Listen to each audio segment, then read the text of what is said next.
Question है, question क्या है, मतलब सांख्यिकी का जो है कि पग विचलन विधि से हम ज्ञात करेंगे समांतर माध्य। उसके लिए क्या एक एग्जाम्पल है, एक्सरसाइज का नहीं है, आप लोग के एनसीईआरटी बुक का एग्जाम्पल नहीं है, अरे एक्सरसाइज का क्वेश्चन नहीं है, एग्जाम्पल है किसका, सांख्यिकी चैप्टर का समांतर माध्य ज्ञात करने के लिए एक एग्जाम्पल लिया गया है। इसको देखेंगे क्या है। किसी अस्पताल में क्या कहा गया है, क्वेश्चन है कि किसी अस्पताल में एक डॉक्टर द्वारा 30 महिलाओं की जांच की गई। किसी अस्पताल में एक डॉक्टर द्वारा 30 महिलाओं की क्या किया गया, जांच किया गया। उनके हृदय स्पंदन की प्रति मिनट, उनके हृदय स्पंदन की प्रति मिनट संख्या नोट करके नीचे दर्शाए अनुसार संक्षिप्त रूप में लिखी गई है। जैसे ये नीचे दिया गया है, नीचे दर्शाए अनुसार मतलब कि प्रति मिनट संख्या कितना जो है कि हृदय स्पंदन होता है। 65 से 68 2 महिलाओं का, 68 से 71 4 महिलाओं का, 71 से 74 3 महिलाओं का और 74 से 77 8 महिलाओं का, यानी 3 का डिफरेंसेज है। और इस तरह से ये नीचे महिलाओं की संख्या दिया गया है और कितने मिनट में कितना हृदय स्पंदन करता है ये ऊपर दिया गया है। तो इन महिलाओं के हृदय स्पंदन की प्रति मिनट में, हर मिनट में माध्य संख्या ज्ञात कीजिए। क्या ज्ञात करना है, माध्य संख्या। जो माध्य संख्या जो कहा गया है, ये माध्य संख्या क्या है, एक समांतर माध्य। क्या है, समांतर माध्य। तो समांतर माध्य देखिए हम कैसे ज्ञात करेंगे। और इसमें एक चीज और है कि क्वेश्चन में हम नहीं लिखे हैं, ये उचित विधि द्वारा, जो आपको अच्छी विधि लगे, जो उचित लगे, वह उसी विधि का यूज करके आप क्या करेंगे, इसका समांतर माध्य ज्ञात करेंगे। तो प्रति मिनट संख्या क्या है, 65 से 68 2 महिलाओं, इस तरीके से दिया गया है। तो उचित विधि से हम देखेंगे कि भाई ये जो डाटा दिया गया है काफी थोड़ा बड़ा दिख रहा है, तो हम क्या करेंगे, इसके लिए हम यूज करेंगे पग विचलन विधि का। कौन सी विधि का, कौन से मेथड का यूज करेंगे, पग विचलन विधि का हम यूज करके इसका हम समांतर माध्य ज्ञात करेंगे। तो देख लीजिए क्या करेंगे, सबसे पहले इसका कॉलम बनाएंगे, 1 2 3 4 5 कॉलम बनाएंगे। पहले कॉलम में क्या लिखेंगे, प्रति मिनट संख्या, प्रति मिनट संख्या में हृदय स्पंदन की प्रति मिनट संख्या, यहाँ पे हम छोड़ दिए होंगे, हृदय स्पंदन की लिखेंगे, हृदय स्पंदन की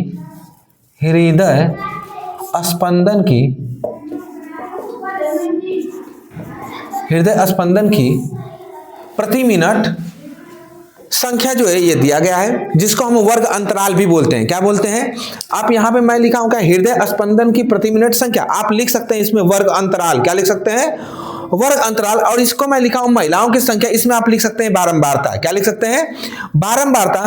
तो ये हृदय स्पंदन की प्रति मिनट संख्या हो गई, ये महिलाओं की संख्या हो गई, ये 5, और मध्यमान हो गया। मध्यमान निकालेंगे, कैसे निकालेंगे, एक मध्यमान हो गया, UI हो गया, FI हो गया, इस तरह से कॉलम बने हैं। अब इस तरीके से हम क्या निकालेंगे, हृदय स्पंदन की संख्या अर्थात वर्ग अंतराल में क्या लिखेंगे, ये जो दिया है 65 से 68 68 से 71, इस तरह से जो दिया है इस पूरे डाटा को लिख डालेंगे। इसके बाद हम क्या करेंगे कि बारंबारता वाले सेक्टर में क्या लिखेंगे, महिलाओं की संख्या। जो बारंबारता वाला कॉलम है उसमें क्या लिखेंगे, महिलाओं की कितनी संख्या है, इसको हम लिख डालेंगे। इसके बाद XI निकालेंगे। XI कैसे निकालेंगे, वर्ग की उच्च सीमा, ये फार्मूला लिखा है मध्यमान निकालने के लिए। XI को निकालने के लिए हम एक फार्मूला दे रखे हैं आप लोगों को, रूल बता रखे हैं कि वर्ग की उच्च सीमा प्लस वर्ग की निम्न सीमा, वर्ग की उच्च सीमा प्लस वर्ग की निम्न सीमा बाई 2, या फिर बोल सकते हैं वर्ग की निम्न सीमा प्लस वर्ग की उच्च सीमा बाई 2, यानी इन दोनों को जोड़कर 2 से भाग करेंगे तो ये निकलता जाएगा। ठीक है, 65 को 68 में ऐड करिए, 2 से डिवाइड करिए, ये आ जाएगा। फिर 68 को 71 में ऐड करेंगे, फिर 2 से डिवाइड करेंगे, इस तरह से। और जब देखेंगे तो इसमें 3 का डिफरेंस 66.5 आ रहा है, तो यहाँ पे क्या है 69 है, यानी 3 का डिफरेंस, 3 का डिफरेंसेज होता जा रहा है, उसमें 3 ऐड करते जाएंगे तो नीचे निकलता जाएगा, आगे करने की जरूरत नहीं है। 1 2 कर लीजिए, देख लीजिए कितने का डिफरेंसेज आ रहे हैं, तो फिर आगे 3 का ऐड ऐड करते जाइए, 3 का डिफरेंसेज है तो 3 हम क्या करेंगे, ऐड करते जाएंगे तो आगे के जो डाटा हमको निकलता जाएगा। अब UI कैसे ज्ञात करेंगे, हाँ ये विचलन है, विचलन बाई एच। विचलन कैसे निकालेंगे? यक्स आई में से ए घटाएंगे। ए क्या है आपका? जो मध्यमान है उसमें आप क्या मानेंगे? कल्पित माध्य मानेंगे। कौन क्या मानेंगे? कल्पित माध्य। कल्पित माध्य कैसे मानेंगे? ये बीच वाला नंबर होगा। देखिए ऊपर से काउंट करेंगे 1 2 3 4 नंबर पे यह है, नीचे से काउंट करेंगे 1 2 3 4 नंबर पे यह है। अब इसके बाद क्या करेंगे? 75 पॉइंट, तो हमको क्या निकलेगा? बीच वाला जो पॉइंट है उसको हम क्या मानेंगे? कल्पित माध्य मानेंगे। क्या मानेंगे? कल्पित माध्य, ए जिससे डिनोट करते हैं। तो ये ए हो गया हमारा। अब यहीं से क्या करेंगे? यक्स आई में से क्या घटाएंगे? कल्पित माध्य ए घटा करके, और रेंज एच क्या है? एच ये 65 माइनस 68, इसका जो डिफरेंसेज होगा 3 होगा। कितना होगा डिफरेंसेज? यही इन दोनों का जो अंतर होगा वही क्या हो जाएगा? एच हो जाएगा। एच से क्या कर देंगे? भाग कर देंगे तो यू आई निकलता जाएगा। अब आप लोग निकाल रखे हैं यू आई, बताइए कितना कितना आया है? कितना आया है? -3 आया है। और अब तो ऐड करते जाएंगे, -2 आएगा होगा, -2 आया होगा, फिर -1 होगा, फिर 0 होगा, फिर +1 होगा, +2 होगा और +3 हो जाएगा। इस तरीके से एक आपको फाइंड आउट हो गया, तो उसमें 1 ऐड करते जाए नीचे तक, पूरा नीचे तक 1 ऐड करते जाए। तो -3 है, 1 ऐड करेंगे -2 हो जाएगा, 1 ऐड करेंगे -1 होगा, 1 ऐड करेंगे 0 हो जाएगा, 0 में 1 ऐड करेंगे प्लस हो जाएगा 1 हो जाएगा, +1 में ऐड करेंगे 1 +2 हो जाएगा। इस तरह से ऐड करते जाएंगे। अब क्या करेंगे? ये यू आई और एफ आई को मल्टीप्लाई कर देंगे। 2 का गुणा 3 में करेंगे तो 2 3 6 -6 हो जाएगा, और 4 का गुणा 2 में करेंगे 4 दूना के 8 -8 हो जाएगा, और 3 का गुणा 1 -1 में करेंगे 3 1 कम 3, 8 का गुणा 0 में करेंगे तो 0 हो जाएगा, 7 का मल्टीप्लाई +1 में करेंगे तो 7 1 कम 7 हो जाएगा, और 4 का गुणा +2 में करेंगे तो 4 दूना के 8 हो जाएगा। प्लस लिखे या ना लिखे कोई बात नहीं है। फिर 2 का गुणा 3 में करेंगे 2 3 या 6 हो जाएगा। इस तरीके से आएगा। अब हम क्या निकालेंगे? सिग्मा एफ आई निकालेंगे, यानी इस पूरे को ऐड करेंगे और इसको भी पूरा ऐड करेंगे। Sigma F I into U I, इसको पूरा ऐड करेंगे। अब बताइए पूरा जोड़ करके कितना आया है आपका? ऐड किए हैं कितना आया? 30 आया, 30 आया। अब इसको ऐड करेंगे तो कितना आएगा?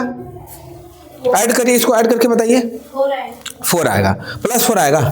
चलिए ठीक है, इसको पूरा ऐड कर लेंगे। ना समझ में आए, माइनस वाला आपस में जोड़ लीजिए, प्लस वाला आपस में जोड़िए, फिर एक दूसरे को क्या करेंगे? घटा देंगे। कितना आएगा? 4 आएगा। इसके बाद हम क्या ज्ञात करेंगे? समांतर माध्य। फार्मूला लिखेंगे समांतर माध्य। पग विचलन विधि वाला समांतर माध्य जो फार्मूला होगा वह होगा आपका A plus sigma F I into X I F I into U I और by sigma F I into H हो जाएगा। चलिए कल्पित माध्य कितना माने हैं आप बताइए तो? कल्पित माध्य कितना माने हैं? 75.5 माने हैं प्लस, और सिग्मा एफ आई यू आई कितना आपका आया? 4 आया है भाई। सिग्मा एफ आई कितना आया है? 30 आया है, इंटू एच कितना है? 3 है। अब इसी को सॉल्व कर लेंगे और आंसर आ जाएगा आपका 75 को 75.5 को 75.5 ही रहने दे, प्लस हाई 3 से कैंसिल हो जाएगा और बचेगा क्या नीचे? 10 को 4 में डिवाइड कर दे 0.4 हो जाएगा। जब इसको ऐड करेंगे इसमें तो 75 और 5 में 4 ऐड हो जाएगा तो कितना हो जाएगा? 9। यही आपका समांतर माध्य, यही आंसर है। बहुत आसान है, बहुत ही देखिए इजी तरीके से आपका समांतर माध्य पग विचलन विधि द्वारा क्या हो गया? फाइंड आउट हो गया। 75.9 आपका क्या है? यह आंसर आया है समांतर माध्य। यही आपको फाइंड आउट करना 75.9 रहेगा तो लिखेंगे।